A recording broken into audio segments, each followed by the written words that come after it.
Hello students, this is Sagar Bansal. Welcome to जिज्ञासा classes. इस video में हम लोग magnetic effect of current that is science class 10 chapter समझने वाले हैं।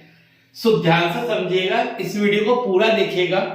इस वीडियो की जो पीडीएफ है that is magnetic effect of current के चैप्टर की जो पीडीएफ है वो आपके टेलीग्राम चैनल जिज्ञासा क्लासेस पे मिलेगी, जिसका लिंक मैं वीडियो के डिस्क्रिप्शन पे डाल दूंगा। आप टेलीग्राम पे जाएं और वहां से वीडियो की पीडीएफ को डाउनलोड करें और अपने मोबाइल या लैपटॉप में सेव करें ताकि आप उससे सेल्फ स्टडी कर पाए। तो आइए चलते स्टार्ट करते हैं आपका chapter magnetic effect of current. ये आपका चैप्टर नंबर 13 है students, magnetic effect of current का। Now that is syllabus.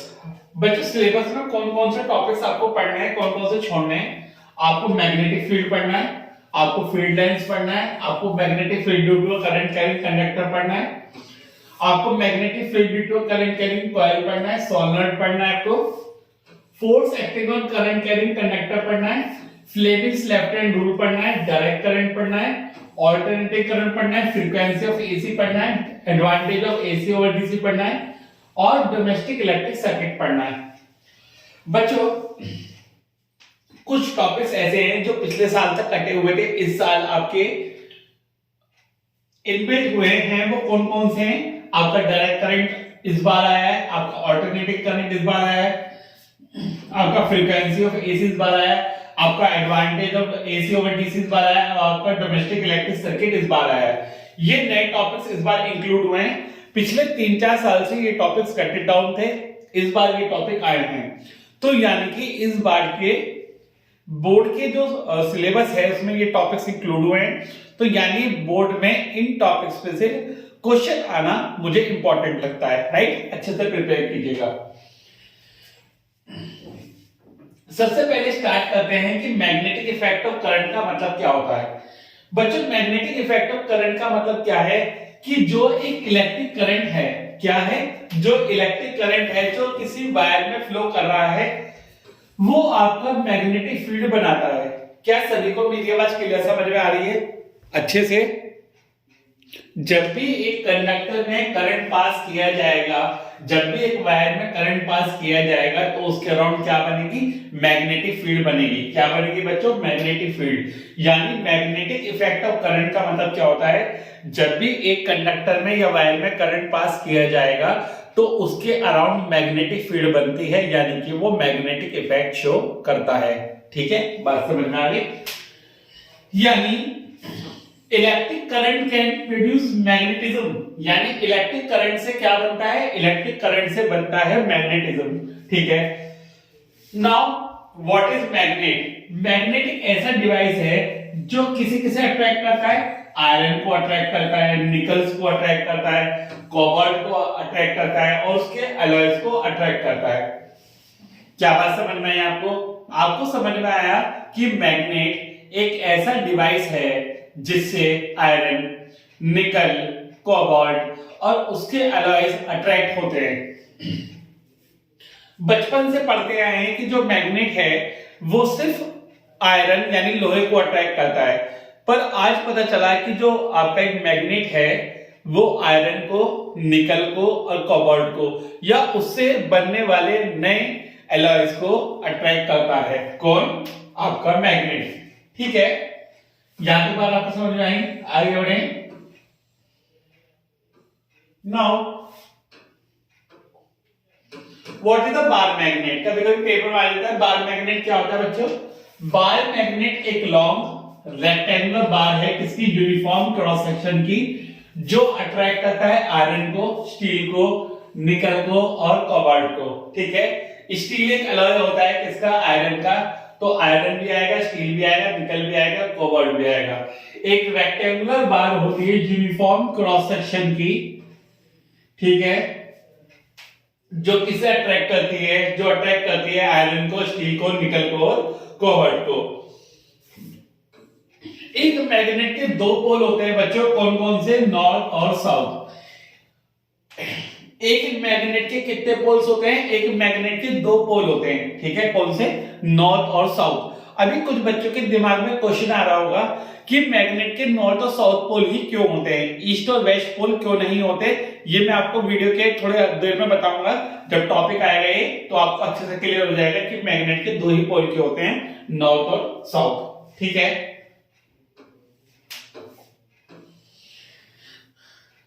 The next important property is that, बच्चे की इंपॉर्टेंट प्रॉपर्टी आपको पढ़नी है क्या, जो मैग्नेटिक पोल्स होते हैं, ठीक है, उनके अंदर जो सिमिलर पोल्स होते हैं वो रिपेल करते हैं और जो डिसिमिलर पोल्स होते हैं, अपोजिट पोल्स होते हैं, वो अट्रैक्ट करते हैं।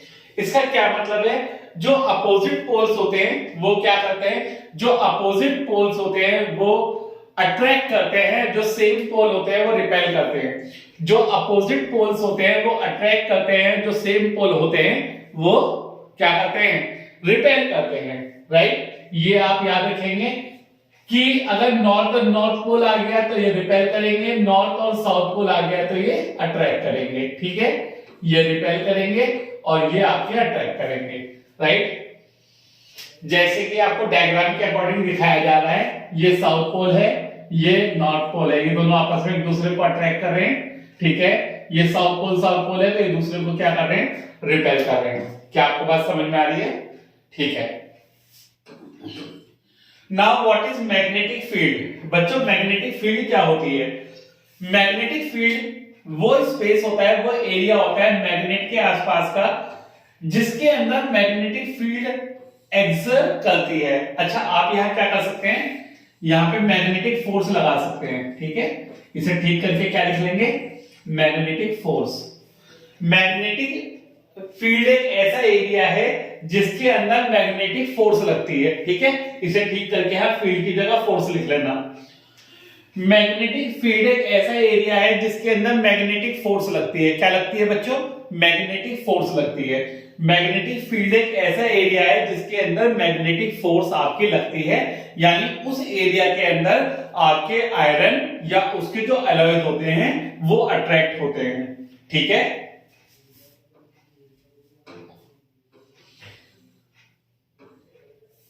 Now the next one is magnetic field lines. बच्चों, मैग्नेटिक फील्ड लाइंस क्या होती है, जरा मैं अपना मार्कर चेंज कर लेता हूं, कलर आपका। मैग्नेटिक फील्ड लाइंस वो लाइंस होती हैं आपकी जो मैग्नेटिक फील्ड के अंदर बनती हैं, जिसके अंदर नॉर्थ मैग्नेटिक फील्ड आपका या नॉर्थ मैग्नेटिक पोल आपका मूव करता है। ये हमेशा नॉर्थ पोल से निकलती है मैग्नेट के और साउथ पोल में एंड होती हैं। ठीक है, इंपॉर्टेंट है, आप लोग याद रखेंगे, दोनों पॉइंट इंपॉर्टेंट है। पहली बात करते हैं मैग्नेटिक फील्ड लाइंस क्या होती है। मैग्नेटिक फील्ड लाइंस वो इमेजिनरी लाइंस होती हैं, मैग्नेटिक फील्ड लाइंस वो इमेजिनरी लाइंस होती हैं जो मैग्नेट के नॉर्थ पोल से निकलती हैं और साउथ पोल में एंटर करती हैं। यानी एक फील्ड लाइंस आपकी वो लाइंस हैं जो मैग्नेटिक फील्ड में आपकी बनेगी जिसमें नॉर्थ मैग्नेटिक पोल मूव करेगा। यानी हमेशा मैग्नेट का नॉर्थ पोल ही वर्किंग पोल होता है, साउथ पोल से सपोर्टिंग पोल होता है। ठीक, ये आपको मैग्नेटिक फील्ड पैटर्न दिखाया जा रहा है बच्चों। क्या दिखाया जा रहा है आपको? मैग्नेटिक फील्ड का एक पैटर्न आपको दिखाया जा रहा है। ये एनसीईआरटी का क्वेश्चन है, ये एनसीईआरटी का क्वेश्चन है। आपको मैग्नेटिक फील्ड बनानी है बार मैग्नेट की, तो ये आप बीच में एक बार मैग्नेट बना के दिखाएंगे। ठीक है, ये सिर्फ दो पोल दिखाएंगे, नॉर्थ और south. Magnetic field line north से जाती हुई साउथ में दिखाएंगे सारी। ठीक है बच्चों, ऐसे आप नीचे से दिखा सकते हैं, कितनी भी दिखा सकते हैं। बस आप एक बात याद रखिएगा, ठीक है, कितनी भी दिखा सकते हैं आप, नॉर्थ से निकलती हुई दिखाएंगे और साउथ में एंटर करती हुई दिखाएंगे। ठीक है, कितने भी दिखा सकते हैं बच्चों। पर एक बात याद रखना कि दो फील्ड लाइन कभी भी इंटरसेक्ट करते हुए मत दिखा देना। यहाँ पे दो फील्ड लाइन कभी भी इंटरसेक्ट करते हुए मत दिखा देना, इसी तरीके से दिखाई जाएगी, नॉर्थ से निकलती हुई साउथ में जाती हुई। Now the next topic is magnetic compass. बच्चों, नेक्स्ट टॉपिक क्या है आपका? नेक्स्ट टॉपिक है आपका मैग्नेटिक कंपास। एक कंपास क्या है? अच्छा, सबने देखा सबके फोन में कंपास होता है, मैग्नेटिक कंपास। जैसे आप घूमोगे वैसे कंपास भी घूम जाता है, राइट? अपने फोन में चला के देखिएगा। एक कंपास ऐसा डिवाइस है जिसके अंदर एक पाइवेटेड मैग्नेट, जिसके अंदर एक पॉइंटर वाला मैग्नेट होता है आपका, ठीक है, एक पॉइंटर के फॉर्म में होता है, जो आपका फ्रीली मूव करता है हॉरिजॉन्टल प्लेन में, यानी कि हॉरिजॉन्टल प्लेन में मूव करता है। अच्छा, आपको यहां से एक बात तो क्लियर समझ में आ गई होगी कि उसका कौन सा पोल मूव करेगा, उसका हमेशा नॉर्थ पोल ही मूव करेगा, ठीक है। जो कंपास की टिप है वो हमेशा किस डायरेक्शन में मूव करेगी? नॉर्थ डायरेक्शन में मूव करेगी, और जो टेल होगी वो उसकी हमेशा वो साउथ डायरेक्शन में होगी। जो हेड होगा वो हमेशा नॉर्थ पोल पे होगा, जो टेल होगा वो हमेशा साउथ पोल पे होगा, ठीक है। बात समझ में आ गई? ये आप कंपास बना के दिखा भी सकते हैं, सिंपल स्केच, नहीं तो ऐसे पेपर में आता नहीं है, आप ऐसे देख के छोड़ देंगे ना, एक बार ऐसे ही लोकेट करके से छोड़ देंगे, ठीक है, वरना पेपर में नहीं आता है ये, राइट बच्चों। ये आपके एनसीईआरटी का सेकंड क्वेश्चन है, ठीक है। एनसीईआरटी का नेक्स्ट क्वेश्चन है, what are the properties of magnetic field lines? Properties क्या क्या होती हैं आपके मैग्नेटिक फील्ड लाइंस की? पहली प्रॉपर्टी, जो मैग्नेटिक फील्ड लाइंस होती हैं वो कहां से निकलती हैं? नॉर्थ पोल से निकलती हैं, और कहां पे एंड करती हैं? साउथ पोल पे। पहली प्रॉपर्टी आपको क्या याद करनी है, इंपॉर्टेंट है, मैग्नेटिक फील्ड लाइंस हमेशा नॉर्थ पोल से निकलती हैं और साउथ पोल में एंटर करती हैं।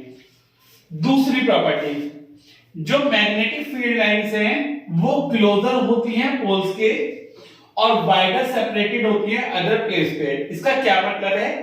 जो मैग्नेटिक फील्ड स्ट्रेंथ है वो पोल्स के पास तो ज्यादा होती है एज कंपेयर टू जो मैग्नेटिक फील्ड स्ट्रेंथ है वो अदर प्लेसेस पे कम होती है, ठीक है। ये इंपॉर्टेंट प्रॉपर्टी हो सकती है इसकी, आप लोग याद करें क्या कह रहा है ये सेकंड प्रॉपर्टी क्या कह रही है? सेकंड प्रॉपर्टी कहती है कि जो मैग्नेटिक फील्ड लाइंस हैं वो पास पास तो होती है पोल्स के और सेपरेटेड होती है अदर प्लेसेस पे। इसका मतलब है बच्चों कि जो मैग्नेटिक फील्ड स्ट्रेंथ है वो पोल्स पे तो पास पास होती है और सेंटर पे या अदर प्लेसेस पे कम होती है। जब भी आप मैग्नेट चिपकाएंगे तो साइड से चिपकाएंगे, कभी सेंटर से नहीं चिपकाते। क्यों नहीं चिपकाते? क्योंकि वहां पे मैग्नेटिक फील्ड स्ट्रेंथ आपकी कम होती है। द नेक्स्ट वन इज, ये भी आपका एनसीईआरटी का क्वेश्चन है कि why do magnetic field lines never intersect each other? Two magnetic field lines never intersect each other because if they do so, then at the point of intersection, there are two directions of magnetic field at one point, which is not possible. That is an important point.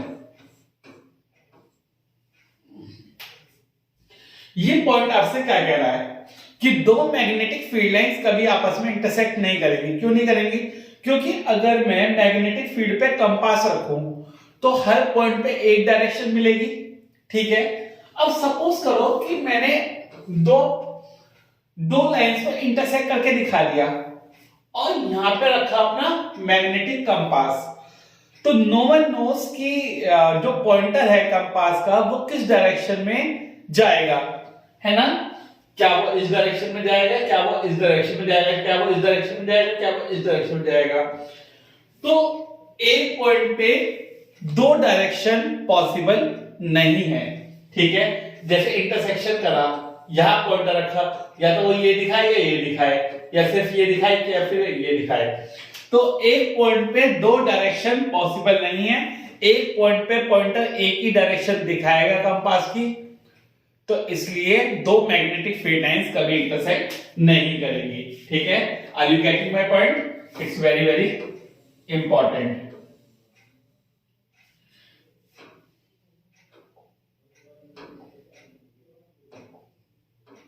Now next बच्चों, जो अर्थ है वो भी आपका एक magnet के तरीके से बिहेव करता है, जिसकी वजह से जो फ्रीली सस्पेंडेड मैग्नेट है वो हमेशा नॉर्थ साउथ डायरेक्शन में रहती है।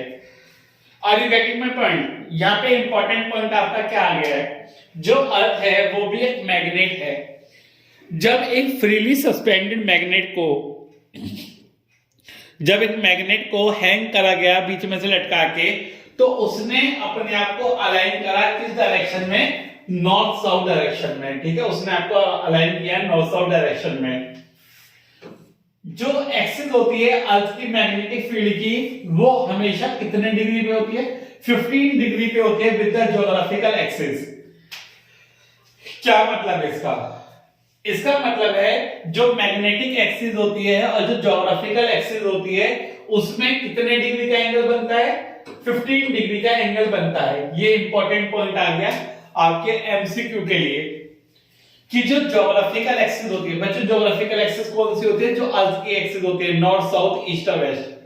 जो ज्योग्राफिकल एक्सिस है और जो मैग्नेटिक एक्सिस है उसमें कितने एंगल का डिफरेंस होता है? 15 डिग्री का डिफरेंस होता है। ये आप याद रखेंगे। जो अर्थ की एक्सिस है वो कभी भी मैग्नेटिक एक्सिस से कोइंसाइड नहीं करती, क्योंकि आपने ये बात पहले ही पढ़ा है कि दो एक्सिस कभी भी इंटरसेक्ट या दो लाइंस कभी भी आपस में इंटरसेक्ट नहीं करती। इसलिए जो मैग्नेटिक एक्सिस है, जो ज्योग्राफिकल एक्सिस है, जो अर्थ की एक्सिस है, जो मैग्नेटिक एक्सिस है, वो कभी भी इंटरसेक्ट नहीं करेगी। उन दोनों में कितने डिग्री का एंगल बनेगा? उन दोनों लाइंस में 15 डिग्री का एंगल बनेगा। राइट बच्चों? The next topic comes out to be electromagnetism. Important point है बच्चों आप लोगों के लिए।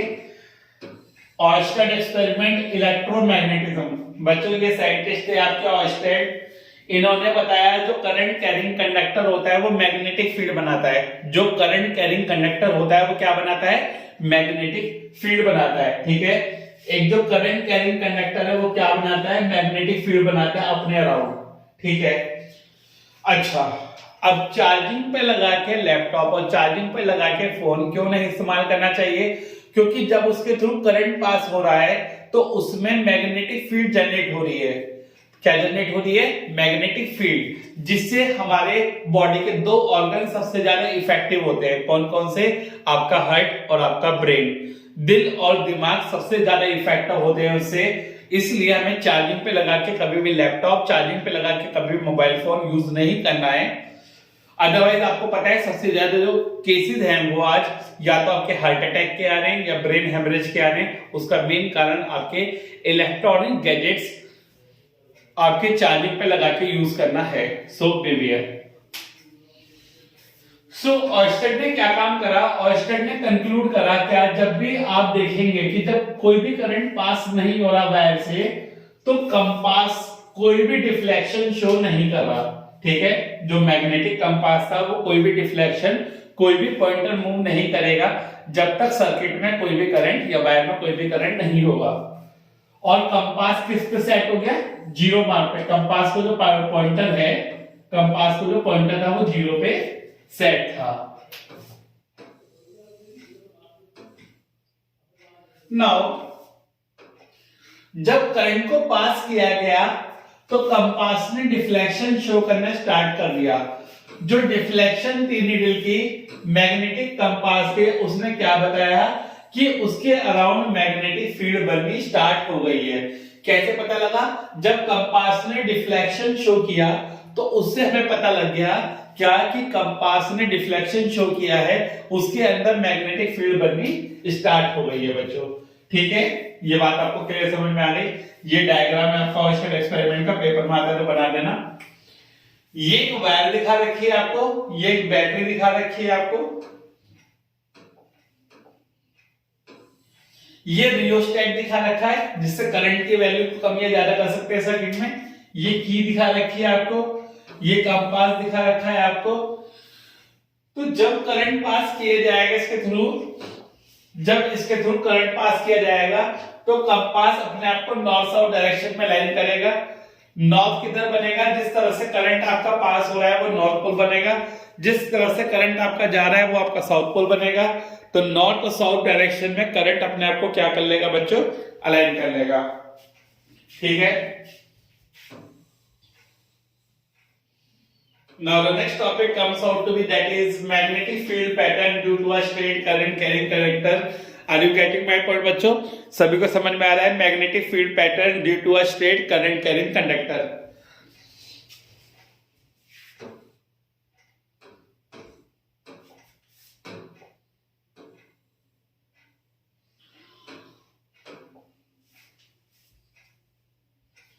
Magnetic field pattern due to a state current carrying conductor, ये आपको दिखा रखा है कि एक बार तो करंट नीचे की तरफ जा रहा है और एक बार जो करंट है वो ऊपर की तरफ जा रहा है, ठीक है। तो जो मैग्नेटिक फील्ड लाइन बनेगी वो किस तरीके से बनेगी ये हमें पढ़ने वाले हैं। या तो करंट बच्चों करंट ऊपर की तरफ जाएगा कंडक्टर में, या करंट जाएगा नीचे की तरफ, ठीक है। अब एक एक करके पढ़ते हैं बारी बारी से। सपोज कीजिए इस वाले डायग्राम में देखते हैं जो करंट है वो आपका किस तरफ जा रहा है, डाउनवर्ड डायरेक्शन में। अगर मैं रेड वाली वायर को देखूं तो मेरा जो करंट है किस तरफ जा रहा है, नीचे की तरफ। तो आप लोग जो डायरेक्शन बताएंगे कि डायरेक्शन क्या होगी मैग्नेटिक फील्ड की, वो बताता है Maxwell right hand thumb rule. कैसे बताता है, इमेजिन करिए जो स्ट्रेट कंडक्टर है वो मेरे सीधे हाथ में है। किसमें, मेरे सीधे हाथ में। तो जिस डायरेक्शन में मेरा अंगूठा है वो है करंट की डायरेक्शन, और जिस डायरेक्शन में मेरी चारों फिंगर घूम रही हैं वो है मेरी मैग्नेटिक फील्ड लाइन की डायरेक्शन। तो सपोज करिए कि जो करंट है वो ऊपर की तरफ जा रहा है तो मैग्नेटिक फील्ड लाइन बनेगी बच्चों मेरी एंटी क्लॉकवाइज। करंट अगर ऊपर की तरफ जा रहा है तो मैग्नेटिक फील्ड लाइन बनेगी मेरी एंटी क्लॉकवाइज। करंट अगर नीचे की तरफ जा रहा है तो मैग्नेटिक फील्ड बनेगी मेरी क्लॉकवाइज। फिर से बताओ, ये है मैक्सवेल का राइट हैंड थंब रूल। अगर करंट ऊपर की तरफ जा रहा है तो मैग्नेटिक फील्ड लाइन बनेगी एंटी क्लॉकवाइज, ये से बोलते हैं काउंटर क्लॉकवाइज।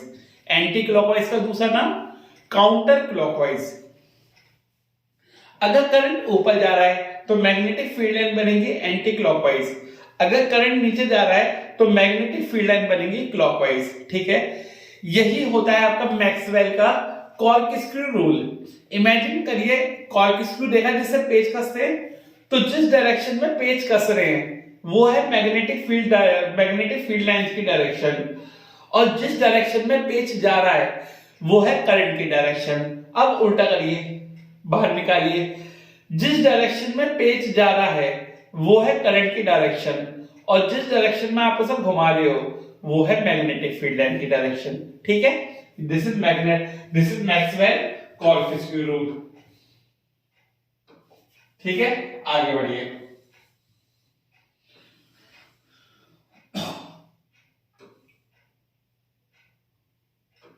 नाउ ये है आपका magnetic field lines around the straight conductor are concentric circles whose centre lie in the centre.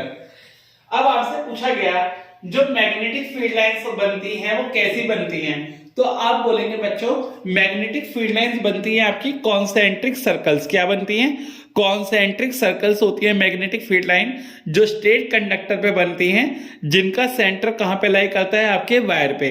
Magnetic field lines कैसी बनती हैं स्ट्रेट कंडक्टर में, कॉन्सेंट्रिक सर्कल्स, ठीक है।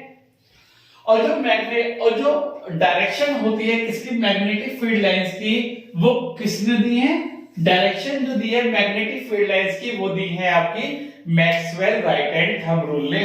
इंपॉर्टेंट है आपके एग्जाम के लिए। Maxwell right hand thumb rule. तो Maxwell right hand thumb rule आपसे क्या कहता है, इमेजिन करिए जो स्ट्रेट कंडक्टर है वो आपके सीधे हाथ में, इस तरीके से कि जो थंब है वो डायरेक्शन ऑफ करंट बताता है, और जो चारों फिंगर है, जो 4 फिंगर्स हैं, वो देती हैं direction of magnetic field lines.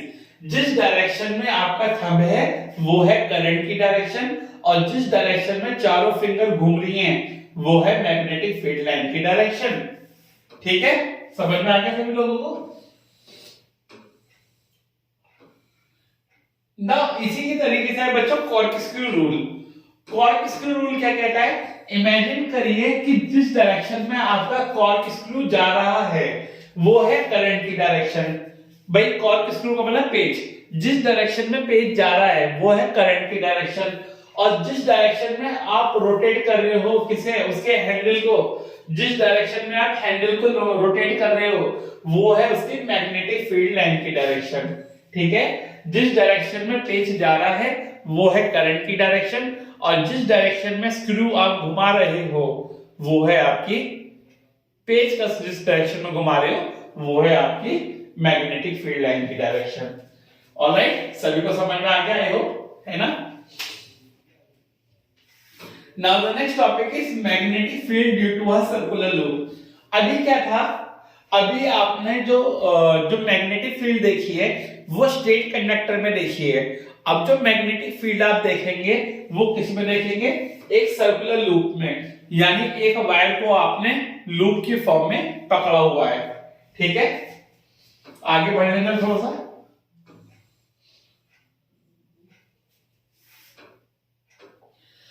Magnetic field due to a circular loop. Suppose कीजिए जो करंट है वो आपका सर्कुलर लूप में पास हो रहा है, तो जो मैग्नेटिक फील्ड बनेगी उसके अराउंड, उसका पैटर्न मैं आपको शो कर रहा हूं फिगर के थ्रू।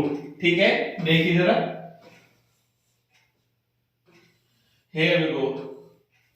सभी को स्क्रीन पे क्लियर नजर आ रहा है? इसकी पीडीएफ आप टेलीग्राम चैनल से लेके बच्चों अपने मोबाइल में सेव करेंगे, है ना, जिससे कि आप आने वाले एग्जाम के लिए पढ़ पाए, अपने एग्जाम के लिए, राइट। ये बच्चों मैग्नेटिक लाइंस ऑफ फोर्स लिखा है, मैग्नेटिक फील्ड लाइंस भी बोलते हैं। ये करंट का फ्लो लिखा हुआ है, ये कंडक्टर लिखा हुआ है, ये आपका पेपर लिखा हुआ है। अगर किसी को क्लियर ना समझ में आ रहा हो, वैसे तो आई थिंक आपको क्लियर दिखाई दे रहा होगा, है ना, नहीं दिखाई दे रहा तो मैंने लिख दिया, आप देख लीजिएगा।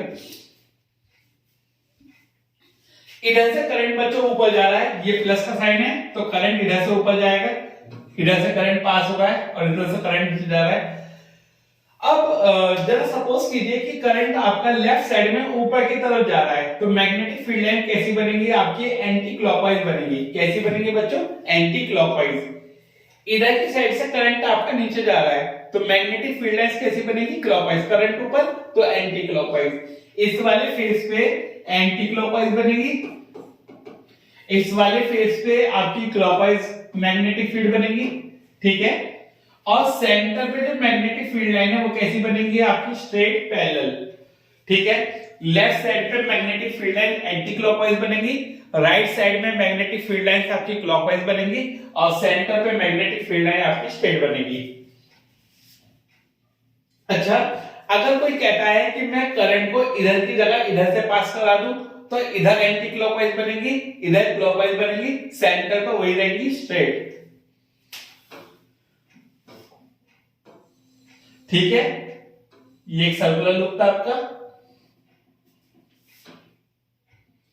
नाउ बच्चों, जो मैग्नेटिक फील्ड लाइंस हैं, ये मैंने लिख के दिखा रखा है, जैसे आपको बताया, जो मैग्नेटिक फील्ड लाइंस हैं near a circular current carrying loop, जैसे हम दूर जाएंगे तो वो कंसेंट्रिक सर्कल्स बनते रहेंगे। जो मैग्नेटिक फील्ड लाइंस दिखा रही है वो कंसेंट्रिक सर्कल्स आपके बड़े और बड़े होते जाएंगे। सेंटर पे जो मैग्नेटिक फील्ड लाइंस है वो आपको स्ट्रेट मिलेगी। कैसी मिलेगी, स्ट्रेट मिलेगी। जो स्ट्रेंथ है आपकी मैग्नेटिक फील्ड की, जो सर्कुलर लूप में आपकी बन रही है, वो किस किस पे डिपेंड होती है, जरा देखिए। वो आपकी डायरेक्टली प्रोपोर्शनल होती है to the current and inversely proportional होगी to the square of radius. इसका क्या मतलब है, इसका मतलब है कि जितना आप करंट को बढ़ाते जाओगे, जितना आप करंट को बढ़ाते जाओगे, उतना ही आपका मैग्नेटिक फील्ड स्ट्रेंथ बढ़ता चला जाएगा।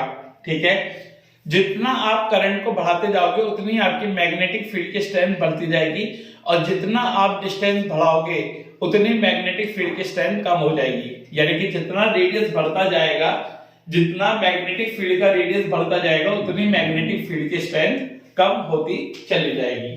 ठीक है, सभी बच्चों को क्लियर समझ में आया? ठीक, the next topic is clock face rule. Next topic है आपका क्लॉक फेस रूल। अच्छा, अब अगर सर्कुलर लूप में करंट पास करने पे मैग्नेटिक इफेक्ट हो रहा है, तो मैग्नेटिक इफेक्ट होने का क्या मतलब है कि उसके अंदर मैग्नेट बन रही होगी। अब अगर मैग्नेट बन रही होगी तो उसके अंदर दो पोल होंगे मैग्नेट के, नॉर्थ पोल और साउथ पोल। कब नॉर्थ पोल बनेगा, कब साउथ पोल बनेगा, तो हम जानते हैं क्लॉक फेस रूल से। क्लॉक फेस रूल कहता है कि हम एक सर्कुलर वायर के, जो सर्कुलर लूप है वायर का, उसके एक फेस पे देखें। अगर करंट जो है किसी सर्कुलर वायर के फेस पे किस डायरेक्शन में मूव कर रहा है, क्लॉकवाइज डायरेक्शन में मूव कर रहा है, तो वो पोल आपके मैग्नेट के किस पोल की तरीके से बिहेव करेगा, साउथ पोल की तरीके से बिहेव करेगा। इसका क्या मतलब है बच्चों, इसका मतलब है कि अगर हम मैग्नेट के पोल को जानना चाहते हैं कि मैग्नेट का कौन सा पोल बन रहा है सर्कुलर वायर में करंट पास होने के बाद, तो वो हम कैसे पहचानेंगे? क्लॉकवाइज रूल से।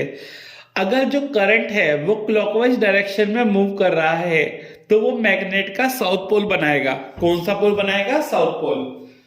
अगर करंट किसी फेज पे एंटी क्लॉकवाइज डायरेक्शन में मूव कर रहा है या फिर काउंटर क्लॉकवाइज डायरेक्शन में मूव कर रहा है, एंटी क्लॉकवाइज और काउंटर क्लॉकवाइज डायरेक्शन में मूव कर रहा है, तो वो मैग्नेट का कौन सा पोल बनाएगा? नॉर्थ पोल।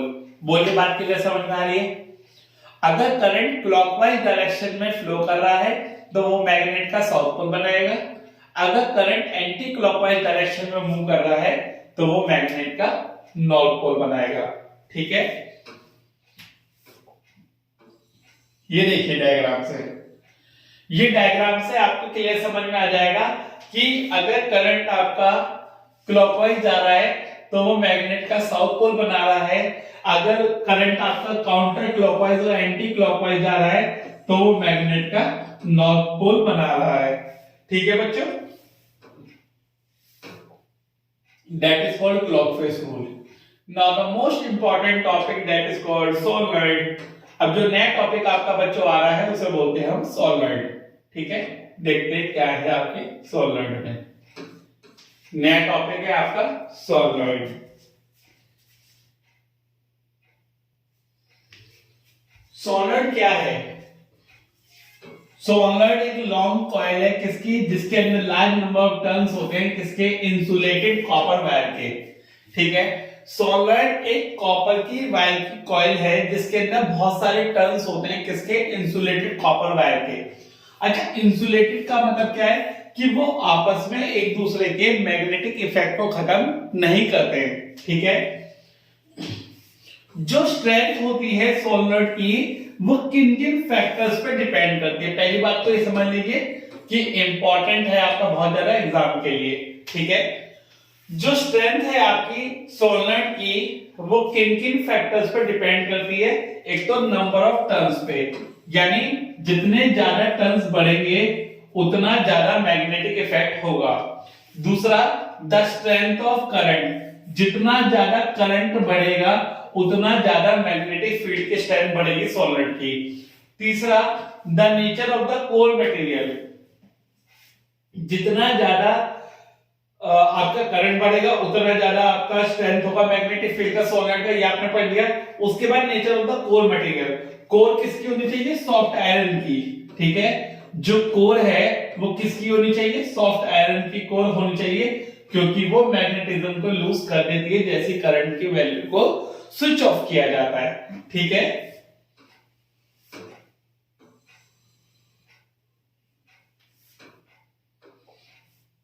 देखिए जैसे जैसे नंबर ऑफ टर्न्स बढ़ेंगे वैसे वैसे स्ट्रेंथ ऑफ मैग्नेटिक फील्ड की स्ट्रेंथ बढ़ेगी। जैसे जैसे ठीक है, जैसे जैसे आपके टर्न्स बढ़ेंगे वैसे वैसे स्ट्रेंथ आपकी बढ़ेगी मैग्नेटिक फील्ड की, और मैग्नेटिक फील्ड की जो स्ट्रेंथ है वो करंट बढ़ाने पे भी बढ़ेगी, यानी कि नंबर ऑफ टर्न्स बढ़ाने पे भी स्ट्रेंथ बढ़ेगी और करंट बढ़ाने पे भी आपकी स्ट्रेंथ सोलेनॉइड की बढ़ेगी। अगर डायग्राम की बात कही जाए तो कैसे बनेगा इसका डायग्राम? कुछ इस तरीके से डायग्राम बनाएंगे सोलेनॉइड का। यहाँ बैटरी दिखाएंगे, यहाँ एक स्विच दिखाएंगे और ये कुछ बंद करके दिखा देंगे, ये की सर्किट बंद दिखा देंगे, बैटरी दिखा देंगे। ठीक है, ये बैटरी दिखा देंगे, की दिखा देंगे, ये करंट यहां से पास होकर दिखा देंगे। ठीक है, यहाँ नॉर्थ पोल दिखा देंगे और यहाँ इसका साउथ पोल दिखा देंगे कि करंट यहाँ से बाहर निकल रहा है, तो मैग्नेटिक फील्ड जो बनेगी इस टाइम वो इधर से इधर की तरफ जाती हुई दिखाई देगी। ठीक है, तो आप इस तरीके से आप अपनी सोलेनॉइड बना के दिखा सकते हो। ठीक है, तो जो सॉफ्ट आयरन कोर है वो स्ट्रॉन्ग मैग्नेटिज्म प्रोड्यूस करती है। अगर आपसे कहा जाए पेपर में कि सॉफ्ट आयरन की जगह अगर हम हार्ड आयरन का इस्तेमाल कर लें तो क्या दिक्कत आएगी, तो वो मैग्नेटिज्म को लूज नहीं करने देता है, वो परमानेंट मैग्नेट आपका बना देता है। तो हम किसका इस्तेमाल करेंगे? सॉफ्ट आयरन की कोर का इस्तेमाल करेंगे। ठीक है,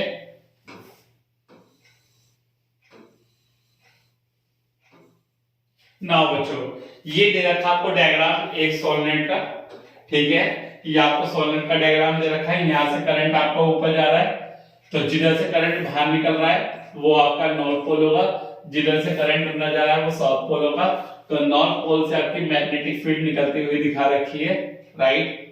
नॉर्थ पोल से मैग्नेटिक फील्ड निकलती हुई दिखा रखी है, साउथ पोल में एंटर कर रही है। जिधर से करंट बाहर जाता है वो आपका साउथ पोल होता है, नॉर्थ पोल वो आपका नॉर्थ पोल होता है। जिधर से करंट अंदर जा रहा है वो साउथ पोल, जिधर से करंट बाहर निकल रहा है वो नॉर्थ पोल होता है। मैग्नेटिक फील्ड आपकी नॉर्थ पोल से साउथ पोल की तरफ आएगी। मैग्नेटिक फील्ड को रिप्रेजेंट करते हैं बी से, ठीक है, आप याद रखेंगे। मैग्नेटिक फील्ड को रिप्रेजेंट करते हैं बी से, राइट। ये आप आगे तक याद रखिएगा कि मैग्नेटिक फील्ड को बी से रिप्रेजेंट करते हैं। इसके बाद जो नेक्स्ट टॉपिक आता है बच्चों, वो आता है आपका इलेक्ट्रोमैग्नेट। अच्छा, एक चीज और देखिए, मुझे यहाँ पे एक इंपॉर्टेंट पॉइंट नजर आ रहा है कि जो मैग्नेटिक फील्ड लाइन होती है किसके अंदर,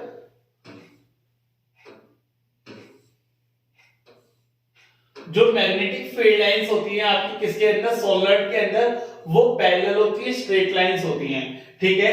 अगर आपसे पूछा जाए जो सोलेनोइड के अंदर जो मैग्नेटिक फील्ड लाइंस है वो कैसी होती हैं, तो आप बता देंगे बच्चों जो सोलेनोइड के अंदर मैग्नेटिक फील्ड लाइन है वो पैरेलल होती है, स्ट्रेट होती है, ठीक है। इसका मतलब क्या है कि जो मैग्नेटिक फील्ड लाइंस हैं वो सेम होती हैं हर पॉइंट्स पे सोलेनोइड के और यूनिफॉर्म होती हैं। अच्छा, अगर पेपर में क्वेश्चन आए कि uniform magnetic field straight parallel equidistant कहां पे होती हैं, तो आप बोलेंगे मैग्नेट के अंदर, यानी इनसाइड द मैग्नेट जो मैग्नेटिक फील्ड लाइंस हैं वो यूनिफॉर्म होती हैं, स्ट्रेट होती हैं, पैरेलल होती हैं और सेम होती हैं हर पॉइंट पे, ठीक है। कहां पे, मैग्नेट के अंदर। यहाँ पे सोलेनोइड की बात हो रही है तो सोलेनोइड के सेंटर पे या सोलेनोइड के अंदर, inside the solenoid the magnetic field line is uniform at all the points, ठीक है। The next important topic is electromagnet। अगला इंपॉर्टेंट टॉपिक क्या है बच्चों, इलेक्ट्रोमैग्नेट। इलेक्ट्रोमैग्नेट एक ऐसी मैग्नेट है जो एक लॉन्ग कॉइल से मिलकर बनती है, इंसुलेटेड कॉपर वायर की कॉइल है जो सॉफ्ट आयरन कोर के ऊपर लिपटी हुई है, जो तभी मैग्नेटाइज होगी जब सर्किट में क्या पास करा जाएगा, करंट। जब सर्किट में करंट पास किया जाएगा तभी वो मैग्नेटाइज होगी, यानी सॉफ्ट आयरन कोर के ऊपर एक कॉपर की वायर को रैप किया जाएगा तो उससे जो मैग्नेट बनेगी उसे इलेक्ट्रोमैग्नेट बोलते हैं। ये किस पे वर्क करती है आपकी electromagnet, magnetic effect of current पे।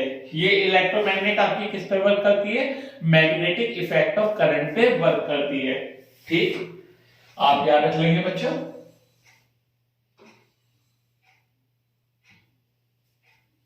ठीक है, अब देखिए क्या आ रहा है आपके सामने। जो आपकी कोर है इलेक्ट्रोमैग्नेट की वो सॉफ्ट आयरन की होनी चाहिए, क्योंकि सॉफ्ट आयरन जो है वो सारा का सारा मैग्नेटिज्म लूज कर देगा जब करंट को स्विच ऑफ किया जाएगा कॉइल में। अच्छा, ये इंपॉर्टेंट पॉइंट आ गया एक और कि स्टील को इस्तेमाल नहीं करा जाएगा इलेक्ट्रोमैग्नेट बनाने के लिए, क्योंकि स्टील जो है वो सारा का सारा मैग्नेटिज्म लूज नहीं करेगा और करंट को स्टॉप होने के बाद भी, और आपकी वो टेम्पररी मैग्नेट की जगह क्या बन जाएगी बच्चों, परमानेंट मैग्नेट आपकी बन जाती है। तो स्टील का इस्तेमाल हम लोग नहीं करने वाले हैं, क्या बनाने के लिए, एक कोर बनाने के लिए हम लोग किसका इस्तेमाल करेंगे, हम लोग सॉफ्ट आयरन का इस्तेमाल करेंगे। ये आपका एक क्वेश्चन हो सकता है आपके एग्जाम के लिए। ये राइट साइड में आपको एक इलेक्ट्रोमैग्नेट बना के दिखाई गई है बच्चों, नॉर्थ पोल दिखा रखा है, साउथ पोल दिखा रखा है, आपको करंट जाता हुआ दिखा रखा है, बिल्कुल सेम टू सेम। बस आपको ध्यान रखना है कि मैंने इसके अंदर क्या लगा दी है, एक कोर लगा दी है नॉर्थ और साउथ पोल वाली। क्या लगा दी है मैंने, एक कोर लगा दी है और उसके ऊपर क्या लपेट दी है, उसके ऊपर मैंने इंसुलेटेड कॉपर वायर को रैप कर दिया है, ठीक है बच्चों। ये बैटरी, ये आपके प्लग की, ठीक, आप लोग याद रखिएगा।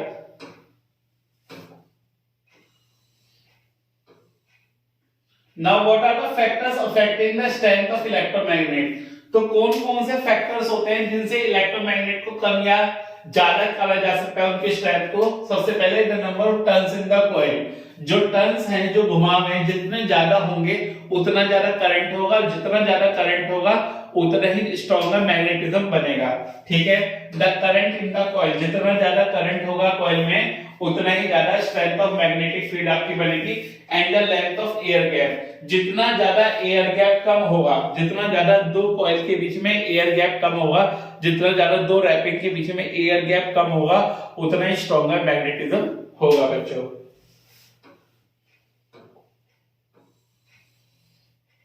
ठीक है, तो लेंथ ऑफ एयर गैप, जितना एयर गैप आपका बढ़ेगा, जितना लेंथ ऑफ एयर गैप आपका बढ़ेगा, उतना स्ट्रेंथ जो होगी मैग्नेटिक फील्ड की वो डिक्रीज करेगी। जितना लेंथ ऑफ एयर गैप बढ़ेगा उतनी स्ट्रेंथ मैग्नेटिक फील्ड की कम होगी। ठीक है बच्चों, ये इंपॉर्टेंट क्वेश्चन है आपके एग्जाम के लिए, बहुत अच्छे से पढ़िएगा, एनसीईआरटी का क्वेश्चन है। ठीक, जो मैग्नेटिक फील्ड होती है एक रीजन में यूनिफॉर्म होती है, आपको उसका डायग्राम बना के दिखाना है। तो आपको पता है कि ये एनसीईआरटी का क्वेश्चन इंपॉर्टेंट है कि मैग्नेटिक फील्ड स्ट्रेंथ यूनिफॉर्म कहां पे होती है। मैग्नेटिक फील्ड की स्ट्रेंथ यूनिफॉर्म आपकी कहां पे होती है, जहां पे मैग्नेटिक फील्ड आपकी सेम होती है हर पॉइंट पे इनसाइड द मैग्नेट। तो इनसाइड द मैग्नेट आपकी मैग्नेटिक फील्ड स्ट्रेंथ सेम होती है, जहां पे स्ट्रेट होती है, पैरेलल होती है, इक्विडिस्टेंट होती है, और कहां से कहां ट्रैवल करती है, साउथ से नॉर्थ। अब ये क्या कह दिया मैंने, ये क्या बात कह दी मैंने कि मैग्नेटिक फील्ड लाइंस आपकी नॉर्थ से साउथ जा रही थी, यहां पे साउथ से नॉर्थ कैसे जा रही हैं बच्चों। अगर मैं मैग्नेट के अंदर की बात करूं, कहां की बात करूं, अगर मैं मैग्नेट के इनसाइड की बात करूं तो मैग्नेटिक फील्ड लाइन आपकी साउथ से नॉर्थ जाएंगी, पैरेलल होंगी, इक्विडिस्टेंट होंगी, यूनिफॉर्म होगी, और साउथ से नॉर्थ जाती है मैग्नेटिक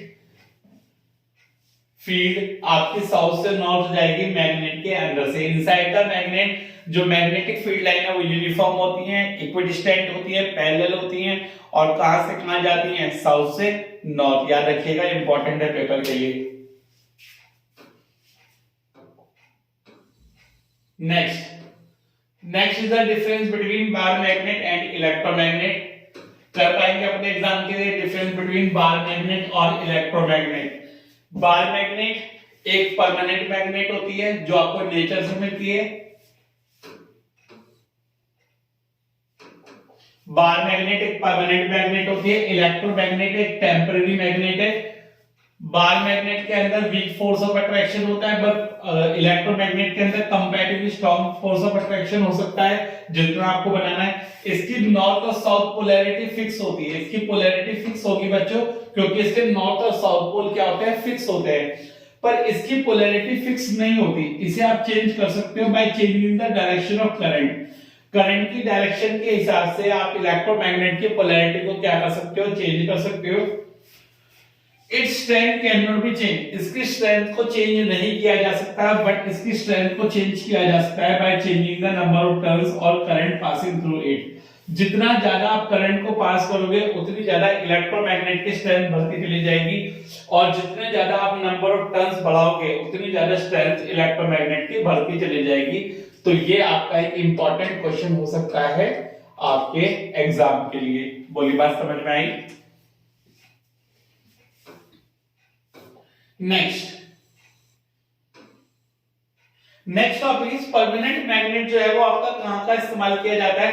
परमानेंट मैग्नेट्स आपका एलॉयज में इस्तेमाल किया जाएगा, जैसे कार्बन स्टील की एलॉय बनाना है, कोबाल्ट स्टील बनाना है। एल निको बहुत सारी जगह आप पढ़ोगे, एल निको क्या होता है बच्चों, Al for aluminium, Ni for निकल, CO फॉर कोबाल्ट। ये एक अलॉय होता है किसके साथ, आयरन के साथ मिला के। एल निको एक अलॉय होता है किसके साथ, आयरन के साथ मिला के।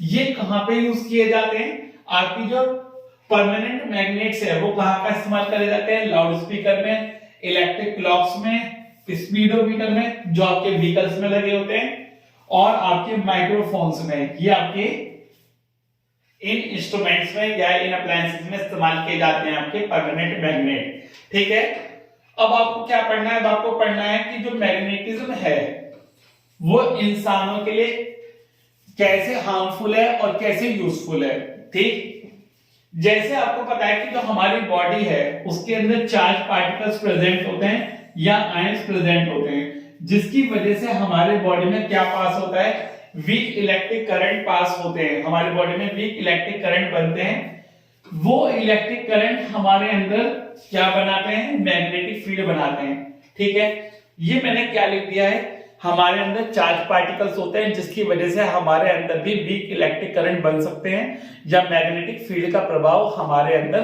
हो सकता है।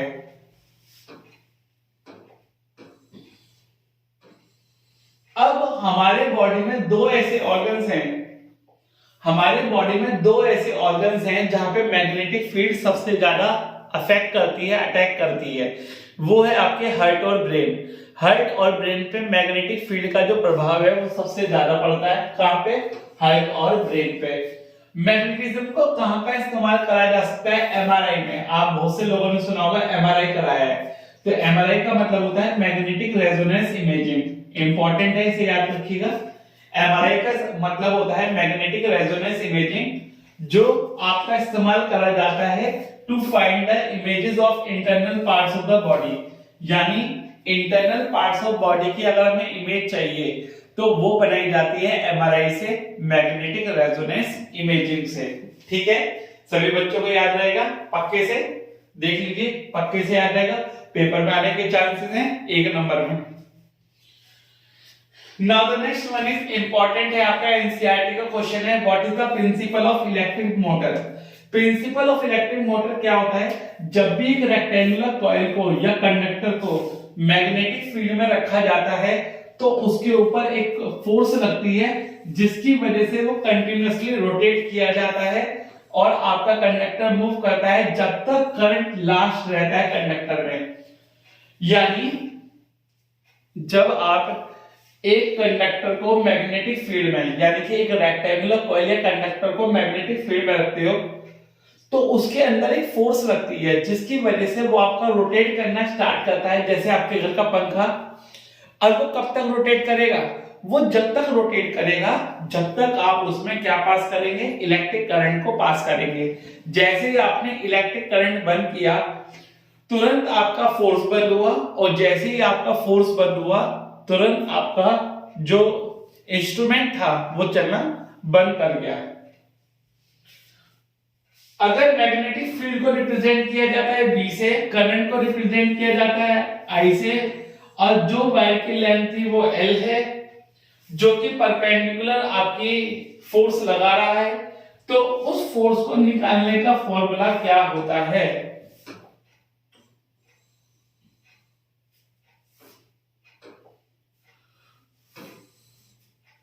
जो फोर्स लगेगी आपकी, उस फोर्स निकालने का फॉर्मूला होता है F इजिकल टू BIL। देखिए बहुत सारे इंस्टीट्यूट में ये फॉर्मूला पढ़ाया जाता है कि जो मैग्नेटिक फोर्स लगती है वो कितनी होती है। जो मैग्नेटिक फोर्स लगती है एक रेक्टेंगुलर कॉइल में, जब उसे मैग्नेटिक फील्ड में प्लेस किया जाता है तो उस मैग्नेटिक फोर्स को निकालने का फॉर्मूला होता है F is equal to BIL। B for magnetic field, I for current, L for length of the wire या कंडक्टर। तो आप निकालेंगे F इजिकल टू BIL से। ठीक है, तो ये फोर्स होती है, बहुत सारे इंस्टीट्यूट में कराया जाता है, बहुत सारे इंस्टीट्यूट में नहीं कराया जाता है, तो आप लोग कर लीजिए F इजिकल टू BIL से मैग्नेटिक फोर्स निकाली जाएगी। ठीक है, अब जो डिस्प्लेसमेंट होता है एक कॉइल का वो मैक्सिमम होगा जब उसे करंट की डायरेक्शन में मूव करा जाएगा एट राइट एंगल। यानी एक डिस्प्लेसमेंट जो होगा रोड और कॉइल का वो मैक्सिमम कब होगा, जब उसकी और करंट की डायरेक्शन एक राइट एंगल होगी मैग्नेटिक फील्ड के, और मिनिमम कब होगा जब उसकी जो डायरेक्शन होगी सेम होगी मैग्नेटिक फील्ड के। फिर से बोलूं, जो डिस्प्लेसमेंट होगा रॉड या कॉइल का वो मैक्सिमम कब होगा जब करंट की डायरेक्शन मैग्नेटिक फील्ड के डायरेक्शन के परपेंडिकुलर होगी, और मिनिमम कब होगा जब करंट की डायरेक्शन मैग्नेटिक फील्ड के डायरेक्शन के पैरेलल होगी, सेम होगी। ठीक, तो आप लोग याद रखिए कि फोर्स कब मैक्सिमम लगेगी, फोर्स तब मैक्सिमम लगेगी जब करंट और मैग्नेटिक फील्ड में कितना एंगल होगा, 90 डिग्री। करंट फोर्स कब मिनिमम होगी, जब आपका करंट और मैग्नेटिक फील्ड में 0 डिग्री का एंगल होगा। कितने डिग्री का, 0 डिग्री का एंगल होगा करंट और मैग्नेटिक फील्ड में, तो आपका फोर्स मिनिमम होगी। और जब करंट और मैग्नेटिक फील्ड में एंगल 90 डिग्री होगा, दोनों परपेंडिकुलर होंगे राइट एंगल पे, तो फोर्स आपकी मैक्सिमम लगेगी। ठीक है, जो डायरेक्शन है किसकी, फोर्स की, करंट कैरिंग कंडक्टर के अंदर जो मैग्नेटिक फील्ड के अंदर रखा हुआ है, आप उसे रिवर्स भी कर सकते हो by reversing the direction of current flowing in the conductor, also by reversing the direction of magnetic field। जो डायरेक्शन है फोर्स की, जो डायरेक्शन है फोर्स की, आप उसे रिवर्स भी कर सकते हो। कैसे रिवर्स करेंगे? By reversing the direction of current, either by reversing the direction of current, current की डायरेक्शन को रिवर्स करके, या फिर मैग्नेटिक फील्ड की डायरेक्शन को रिवर्स करके हम फोर्स की डायरेक्शन को रिवर्स भी कर सकते हैं। ठीक है बच्चों,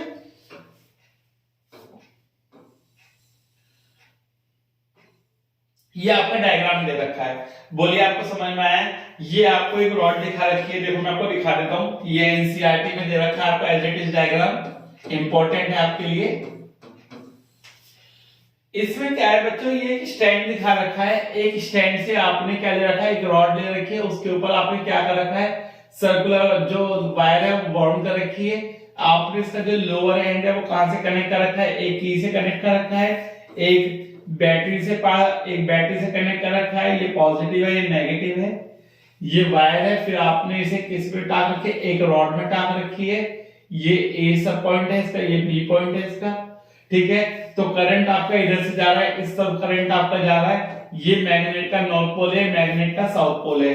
तो आपको बताना है कि डिफ्लेक्शन किस तरफ को होगी। आपको पता है जिधर को करंट बाहर निकलेगा वो आपका कौन सा पोल होगा, वो आपका साउथ पोल होगा। तो बच्चों जिधर से करंट अंदर जा रहा है वो साउथ पोल है, जिधर से करंट बाहर निकल रहा है वो नॉर्थ पोल है। ठीक है, तो ये नॉर्थ पोल बनेगा, ये साउथ पोल बनेगा। जिधर से करंट जा रहा है वो साउथ पोल, जिधर से करंट बाहर निकल रहा है वो नॉर्थ पोल। तो नॉर्थ पोल को क्या करेगा, रिपेल करेगा। तो ये आपको इस तरफ को क्या करेगा, रोड आपकी इस तरफ को बाहर की तरफ को मूव करेगी। ठीक है, डिफ्लेक्शन जो होगी वो बाहर की तरफ को होगी। अब डिफ्लेक्शन की डायरेक्शन या फोर्स की डायरेक्शन अगर आपको रिवर्स करनी है तो कैसे रिवर्स हो सकती है? या तो आप मैग्नेट की डायरेक्शन को रिवर्स कर दीजिए, या आप करंट की डायरेक्शन को रिवर्स कर दीजिए, तो जो फोर्स की डायरेक्शन है वो भी आपकी रिवर्स हो जाएगी। ठीक है,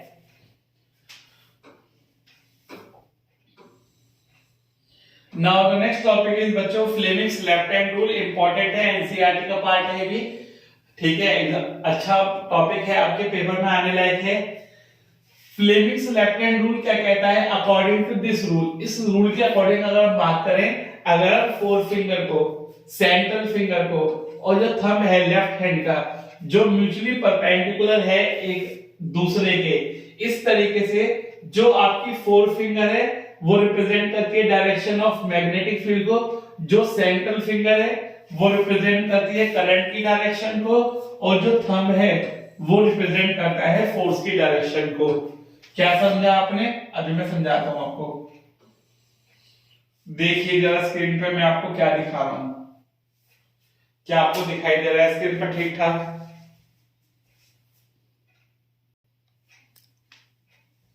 नाउ देखिएगा बच्चों, आप क्या करेंगे, आप अपना उल्टा हाथ लेंगे। उल्टा हाथ इस तरीके से लेंगे कि जो तीनों फिंगर है, दो फिंगर और एक थंब, ये आपके तीनों परपेंडिकुलर होंगे। ये थंब है, ये फोर फिंगर है, ये सेंट्रल फिंगर, ये four finger, FORE four finger, ये वाली।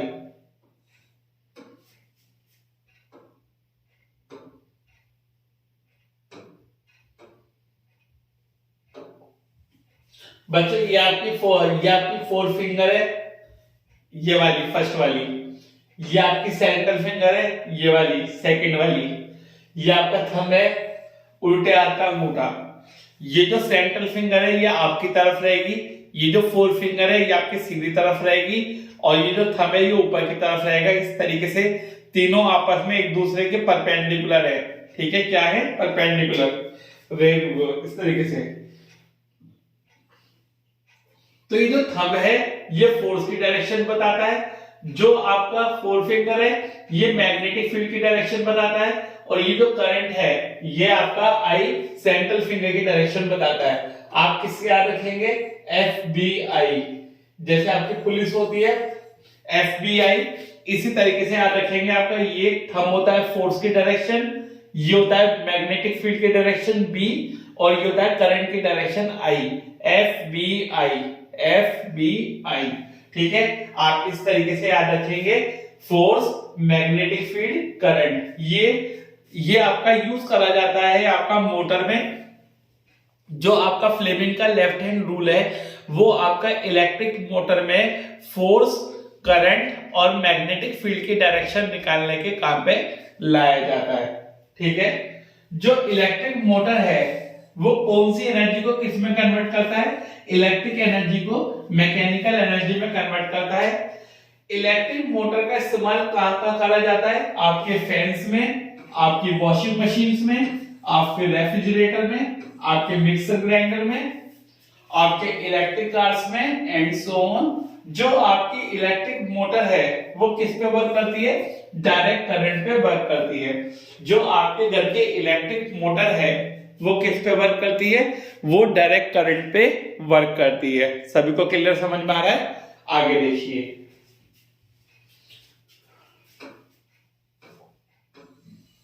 Now what is direct current and alternating current. जैसे कि मैं आपको कह रहा था कि पिछले कई सालों से ये टॉपिक आपका कट रहा है, इस बार आपका नया टॉपिक इंट्रोड्यूस हुआ है, तो इसके आने के चांसेस ज्यादा है, तो ये इंपॉर्टेंट बन जाता है आपके एग्जाम के लिए। Direct current versus alternating current. AC is alternating current and DC is direct current. अगर करंट आपका एक ही डायरेक्शन में फ्लो कर रहा है, अगर करंट आपका एक ही डायरेक्शन में फ्लो कर रहा है तो वो आपका डायरेक्ट करंट है। अगर करंट की साइकिल रिवर्स हो रही है हर डायरेक्शन के बाद, तो हर रेगुलर इंटरवल के बाद, तो वो अल्टरनेटिंग करंट है।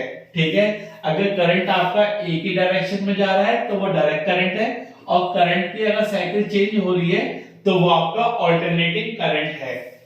अगर पोलैरिटी उसकी फिक्स है तो वो डीसी करंट है, यानी अगर उसके प्लस और माइनस टर्मिनल फिक्स हैं तो वो डायरेक्ट करंट है। अगर उसकी पोलैरिटी फिक्स नहीं है तो वो एसी करंट है।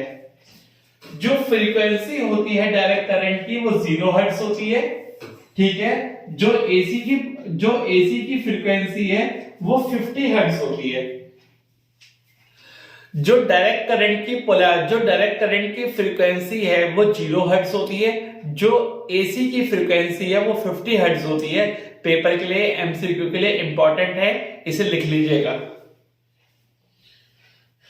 जो डायरेक्ट करंट के सोर्सेज होते हैं, कहां से आपको डायरेक्ट करंट मिलता है? ड्राई सेल से मिलता है, कार बैटरी से मिलता है, डीसी जनरेटर से मिलता है। और एसी के कौन कौन से सोर्सेज है आपके पास? बाइसाइकिल डायनेमोस है, ओवरहाउस जनरेटर्स है, यहां से आपका एसी करंट मिलता है। ठीक है, कौन कौन सी एडवांटेज होती है एसी की डीसी के ऊपर, जरा देखिएगा, आपके स्क्रीन पे आ रहा है। इंपॉर्टेंट है ये आपका टॉपिक।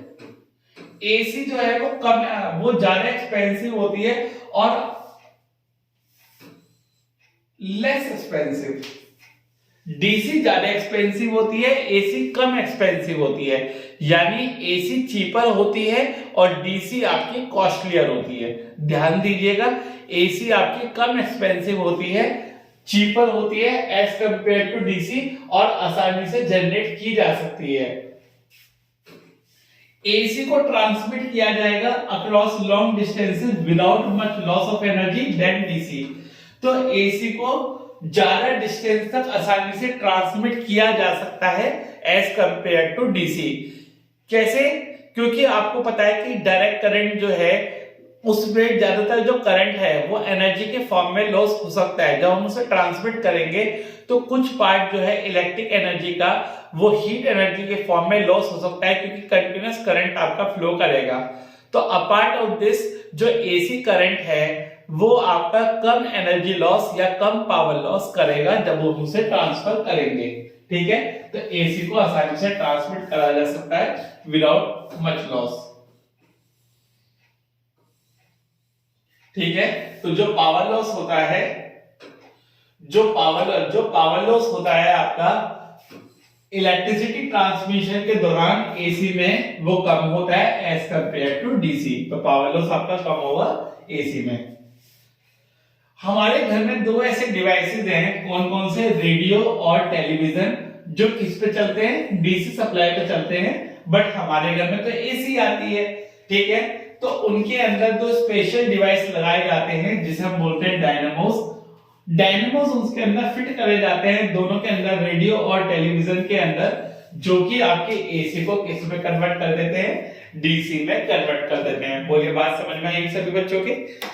हमारे घर में दो ऐसे अप्लायंसेस हैं जो डीसी पे वर्क करते हैं, वो कौन कौन से हैं, वो हैं आपके रेडियो और टेलीविजन जो डीसी पे चलते हैं। इनके अंदर डायनामोस लगे होते हैं जो एसी को किस में कन्वर्ट कर देते हैं, डीसी में। The very important topic that is domestic electric circuit, important topic है। आप सभी को पता है जो इलेक्ट्रिसिटी है वो पावर स्टेशन पे जनरेट की जाती है, वो हमारे घर पे आती है दो वायर्स के थ्रू, ठीक है। वो दो वायर कौन कौन से होते हैं, पहला वायर होता है आपका लाइव वायर जिसे एल वायर बोलते हैं। ये किस इंसुलेशन का होता है, यानी ये लाल कलर का तार होता है जिसे हम लाइव वायर बोलते हैं। इसके अंदर जो पोटेंशियल होता है वो कितने का होता है, 220 वोल्ट का पोटेंशियल होता है। दूसरी वायर होती है एन वायर जिसे हम बोलते हैं न्यूट्रल वायर। इसके ऊपर ब्लैक कलर का इंसुलेशन होता है, यानी कि ये काले कलर की तार होती है। इसके अंदर पोटेंशियल होता है 0 वोल्ट का। कितने वोल्ट का, 0 वोल्ट का। अगर मैं पोटेंशियल डिफरेंस निकालना चाहूं या वोल्टेज निकालना चाहूं डोमेस्टिक सप्लाई की, तो वो कितनी होगी मेरी, 220 वोल्ट। तो जैसे कि सभी बच्चों को पता है 220 वोल्ट हमारे घर में पोटेंशियल डिफरेंस आता है। वो कैसे आता है, वो इस तरीके से आता है कि लाइव वायर का तो 220 वोल्ट होता है, न्यूट्रल वायर का 0 होता है, तो 220 माइनस 0 कितना आ जाएगा, 220 वोल्ट, ठीक है।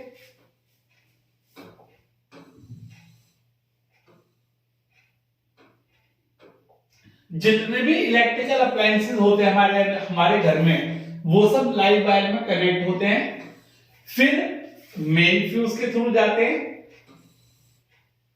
जहां पे मेन स्विच क्या काम करता है, सप्लाई को ब्रेक करता है, सर्किट को ब्रेक करता है जब करंट एक्सीड कर देता है उसकी वैल्यू को। और फिर आपकी इलेक्ट्रिसिटी मीटर क्या काम करता है, इलेक्ट्रिक एनर्जी को रिकॉर्ड करता है, एनर्जी को किसमें, किलोवाट आवर और यूनिट्स में, ठीक है। हमारे घर में जो इलेक्ट्रिकल अप्लायंसेस है वो लाइव वायर में लगाए जाते हैं, ठीक।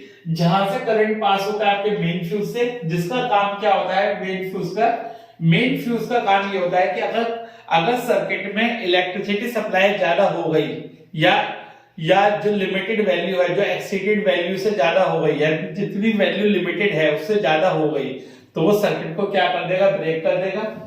उसके बाद हमारी जो इलेक्ट्रिसिटी सप्लाई है वो हमारे घर के इलेक्ट्रिक मीटर से पास होती है, जो इलेक्ट्रिक रीडिंग को रिकॉर्ड करता है किलोवाट आवर में या यूनिट्स में। उसके बाद जो सप्लाई है वो आपकी मेन स्विच में जाती है, जहां पे उसका फंक्शन क्या होता है, वो सप्लाई को कट ऑफ कर देता है। अगर कोई भी इंटरनल फॉल्ट होता है वायरिंग में तो आप उसे बंद कर सकते हैं, सप्लाई को ठीक करा सकते हैं। उसके बाद जो सप्लाई है आपकी घर की वो पैरेलली डिस्ट्रीब्यूट हो जाती है, यानी आपके घर में कैसा कनेक्शन है, आपके घर में पैरेलल कनेक्शन है, ठीक है। आपके घर में दो टाइप के सर्किट बनते हैं, आपके घर में दो टाइप के डिस्ट्रीब्यूशन सर्किट होते हैं। पहला होता है लाइटनिंग सर्किट जो 5 एम्पीयर के फ्यूज पे चलता है, जिसके अंदर आपके कम पावर रेटिंग वाले अप्लायंसेस चलते हैं, जैसे आपका फैन हो गया, बल्ब हो गया। ये सब आपके स्मॉल करंट ड्रॉ करते हैं, पावर ड्रॉ करते हैं आपके सर्किट से, ठीक है। यानी आपके घर में दो टाइप के सर्किट होते हैं, एक तो होता है आपका लाइटनिंग सर्किट जो 5 एम्पीयर के फ्यूज पे चलता है, यानी 5 एम्पीयर से ज्यादा होगी तो ये सर्किट को ब्रेक कर देगा। दूसरा होता है आपका पावर सर्किट जो 15 एम्पीयर के फ्यूज पे चलता है, इसकी हाई पावर रेटिंग होती है, यानी ये आपके घर के बड़े अप्लायंसेस चलाने के काम में लाया जाएगा, जैसे आपका इलेक्ट्रिक हीटर है, आपका गीजर है, आपका रेफ्रिजरेटर है, जो कि सर्किट से हैवी करंट ड्रॉ करता है, इसलिए ये आपके पावर रेटिंग अप्लायंसेस चलाने में मदद करता है आपका पावर सर्किट। तो आप याद रखेंगे लाइटनिंग सर्किट 5 एम्पीयर, और पावर सर्किट 15 एम्पियर तक पास कर सकता है। ठीक है बच्चों, ये आपको दिखा रखा है आपके घर का डिस्ट्रीब्यूशन सर्किट। ठीक है, ये जो आपकी लाइव वायर है उसका रेड इंसुलेशन होता है, लाल कलर की तार होती है।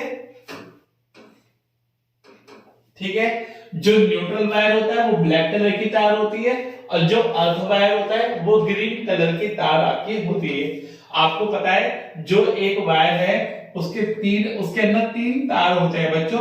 एक तार तो होती है आपकी रेड वायर, एक तार होती है आपकी ब्लैक वायर, और एक वायर होती है आपकी ग्रीन वायर। तो जो रेड होती है वो लाइव होती है, उसमें करंट होता है। जो ब्लैक होती है वो न्यूट्रल होती है, उसके अंदर कोई करंट नहीं होता। और थर्ड वाली होती है ग्रीन वायर, उसके अंदर भी कोई करंट नहीं होता, सिर्फ आपको अर्थिंग से बचाती है ताकि आपको करंट ना लग जाए, कभी मेटल बॉडी आपके वायर से टच ना हो जाए। ठीक है, ये आपको डिस्ट्रीब्यूशन दिखा रखा है बच्चों। ये हरी वाली वायर आपको अर्थ वायर दिखा रखी है जो सारे कनेक्शन में जा रही है। ये आपको लाल वायर, लाल तार दिखा रखी है लाइव वायर, जिसमें आपके घर के सारे अप्लायंसेस कनेक्ट होंगे। ये आपको काले कलर की दिखा रखी है न्यूट्रल वायर दिखा रखी है, जो सिर्फ सपोर्ट करती है किसी लाइव वायर को, इसमें कोई भी करंट नहीं होगा बच्चों। ठीक है, ये आपके घर में कितना पोटेंशियल डिफरेंस आ रहा है? ये आपके घर में 220 वोल्ट का पोटेंशियल डिफरेंस आ रहा है। ठीक है, जितने भी स्विच है अप्लायंसेस है वो सब लाइव वायर में कनेक्ट किए जाते हैं। जो फ्यूज है वो किस में इस्तेमाल करा जाता है? जो फ्यूज है वो आपके घर के हाउस होल्ड वायरिंग और अप्लायंसेस को प्रोटेक्ट करने में या आपके हाउस होल्ड कनेक्शन को प्रोटेक्ट करने में इस्तेमाल करा जाता है जब भी सर्किट में करंट एक्सीडेड वैल्यू से या लिमिटेड वैल्यू से ज्यादा एक्सीड कर जाती है। ठीक है, ये आपका मेन क्वेश्चन आ रहा है इसके बाद, अर्थिंग ऑफ इलेक्ट्रिकल अप्लायंसेस, यानी अर्थिंग कर रहे हैं हम इलेक्ट्रिकल अप्लायंसेस की ताकि इलेक्ट्रिक शॉक ना लगे। एनसीईआरटी का क्वेश्चन है ये। अगर हम अवॉइड करें रिस्क को, किससे? जो इलेक्ट्रिक शॉक हमें लग जाए, किससे? ताकि अगर मेटल बॉडी जब कभी इलेक्ट्रिकल अप्लायंसेस की अर्थ कर दोगे तो अगर हमें रिस्क अवॉइड करना है, किससे? अगर आपके इलेक्ट्रिकल अप्लायंसेस से अर्थिंग हो रही है, अगर उसके शॉक को हमें अवॉइड करना है तो हमें क्या करना पड़ेगा? इलेक्ट्रिकल अप्लायंसेस को अर्थ करना पड़ेगा। इसका क्या मतलब है? इसका मतलब है कि हम मेटल केस को किसी भी इलेक्ट्रिकल अप्लायंसेस के क्या कर दें? जीरो पोटेंशियल पे सेट कर दें, एक वायर कनेक्ट करके, जिसे हम क्या बोलते हैं? Earth wire. We can connect the earth wire to the metal case of appliances by using 3-pin plug. अब आप सभी लोगों को पता है कि पहले जो हमारे बड़े बड़े अप्लायंसेस आते थे उसमें 2 पिन वाला प्लग होता था, पर आजकल जितने भी आपके अप्लायंसेस आते हैं उन सब में 3 पिन वाला प्लग लगाया जाता है। अब 3 पिन का मतलब क्या है? एक में है लाइव वायर, एक में है न्यूट्रल वायर, और तीसरे में क्या है? फिर ऐसी खाली है? नहीं, तीसरे में क्या है? Earth wire. ठीक है, क्या देखा गया कि हमें कोई भी इलेक्ट्रिक शॉक नहीं लगता अगर हम एक वुडन प्लैंक पे खड़े हो जाए। क्यों? क्योंकि वुड एक क्या है? इंसुलेटर है, और वो हमारे इलेक्ट्रिक सर्किट को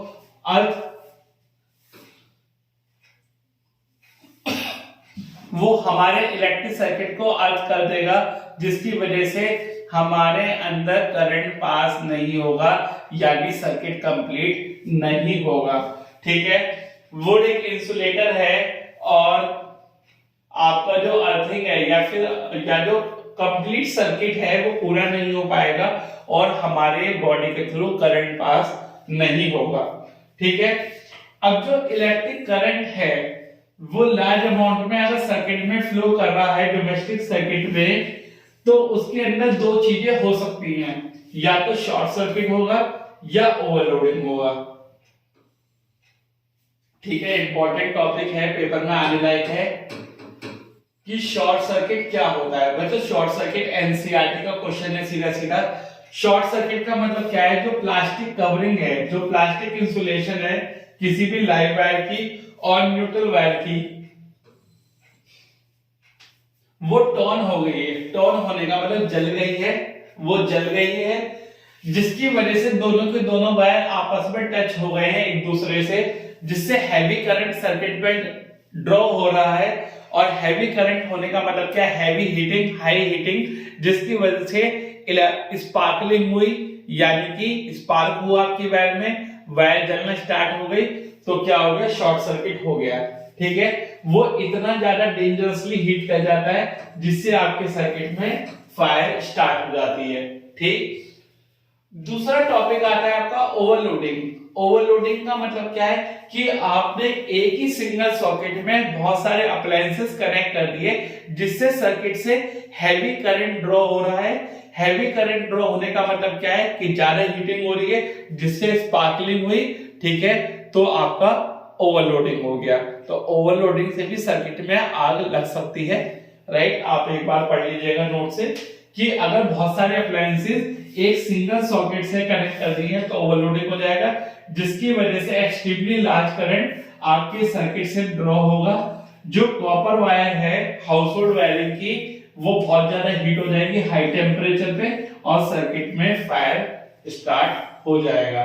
ठीक है, अब इस वायरिंग को किससे प्रोटेक्ट किया जाता है? इस वायरिंग को इलेक्ट्रिक फ्यूज से प्रोटेक्ट किया जाएगा। किससे प्रोटेक्ट किया जाएगा बच्चों? इलेक्ट्रिक फ्यूज से। एक फ्यूज क्या है? फ्यूज एक सेफ्टी डिवाइस है जिसके अंदर एक बहुत छोटी लेंथ होती है, किसकी? टिन प्लेटेड कॉपर वायर की। अच्छा, अगर आपसे पूछा जाए कि जो फ्यूज वायर होती है वो किसकी बनाई जाती है, तो फ्यूज वायर बनाई जाती है टिन प्लेटेड कॉपर वायर की, जिसका लो मेल्टिंग पॉइंट होता है, जो कि मेल्ट कर जाती है और सर्किट को ब्रेक कर देता है जब करंट की वैल्यू सेफ वैल्यू से एक्सीड कर जाएगी। जो फ्यूज वायर होता है वो हमेशा सीरीज में कनेक्ट किया जाता है इलेक्ट्रिक सर्किट पे। क्या बात आपको समझ में आई यहां से? जरा बताइएगा। आपको यहां से ये बात समझ में आई कि एक जो फ्यूज है वो एक सेफ्टी डिवाइस है, जिसके अंदर किसकी वायर लगी होती है? फ्यूज वायर लगी होती है, जो किसकी बनी होती है? टिन प्लेटेड कॉपर वायर की बनी हुई होती है, जिसका मेल्टिंग पॉइंट क्या होता है? बहुत लो होता है। टिन प्लेटेड कॉपर वायर की बनी हुई होती है, जिसका मेल्टिंग पॉइंट बहुत लो होता है। जैसे ही करंट सेफ वैल्यू से एक्सीड करेगी, तुरंत ये वायर पिघलनी स्टार्ट हो जाएगी, जिससे सर्किट आपका क्या हो जाएगा? ओपन सर्किट हो जाएगा, करंट सर्किट में पास नहीं करेगा और आपके घर के कॉस्टली अप्लायंसेस बच जाएंगे। ठीक है बच्चों, और ये हमेशा इलेक्ट्रिक फ्यूज सीरीज में कनेक्ट होता है सर्किट के।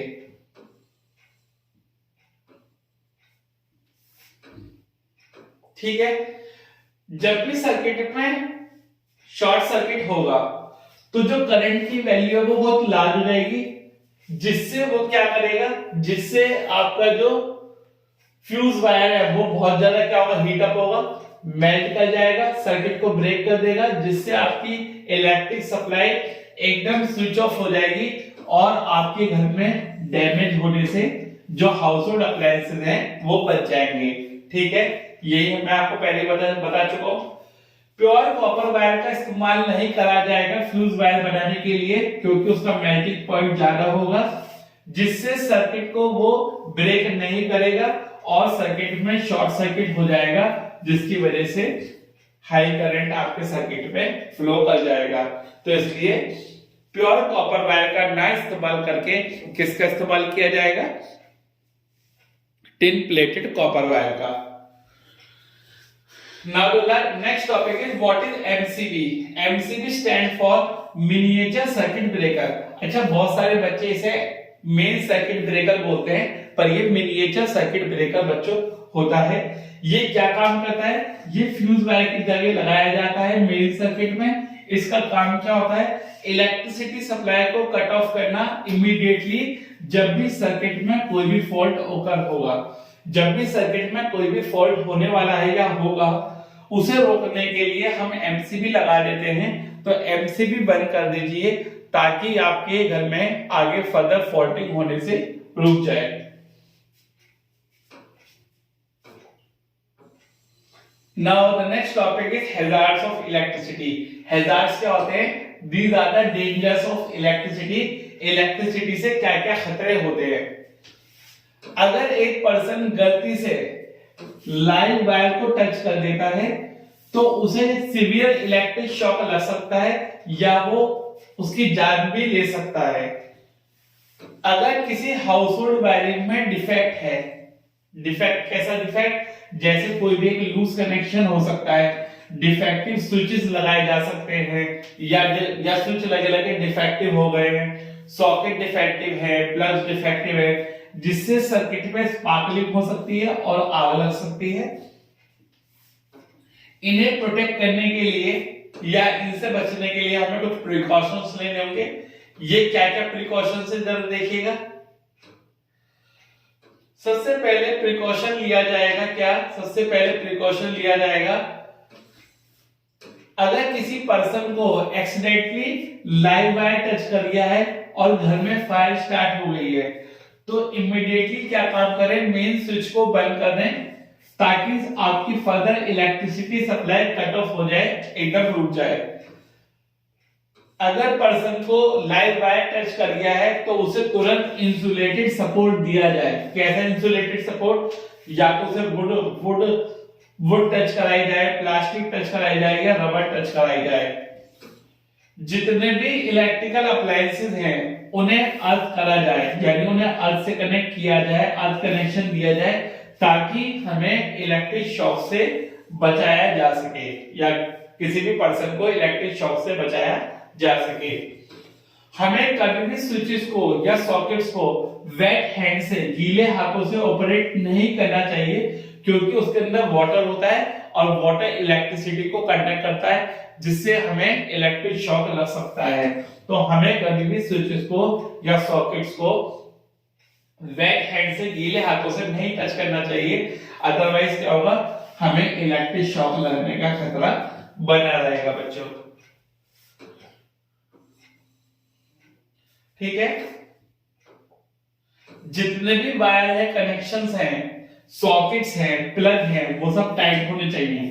टाइमली हमें चेक करना चाहिए कि जितने भी कनेक्शंस हैं, वायर कनेक्शंस हैं, सॉकेट्स हैं, प्लग है, वो सब टाइट होने चाहिए।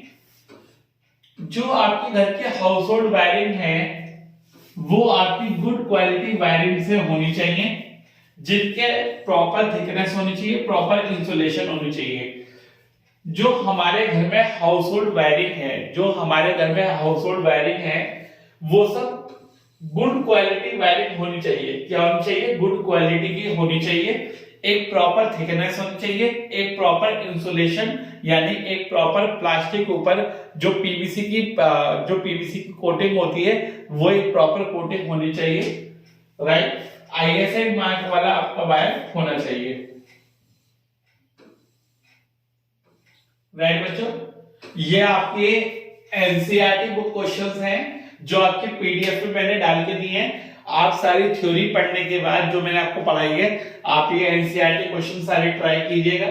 जो आपको एनसीईआरटी क्वेश्चन ना समझ में आए वो आप कमेंट में लिख दीजिएगा, ठीक है, वो मैं आपको समझा दूंगा। ये सारे एनसीईआरटी क्वेश्चंस हैं बच्चों, ये आप कर लीजिएगा, बहुत इजी क्वेश्चंस हैं। अगर आपने मेरी थ्योरी अच्छे से पढ़ी है, समझी है, सुनी है, पूरी वीडियो देखी है तो आप ये एनसीईआरटी क्वेश्चंस बहुत आराम से कर पाएंगे बच्चों, ठीक है। बहुत ही आराम से आप एनसीईआरटी क्वेश्चंस ही कर पाएंगे, सारे के सारे बहुत इजी है आपके एनसीईआरटी क्वेश्चंस, ये आप बड़े आराम से कर पाएंगे।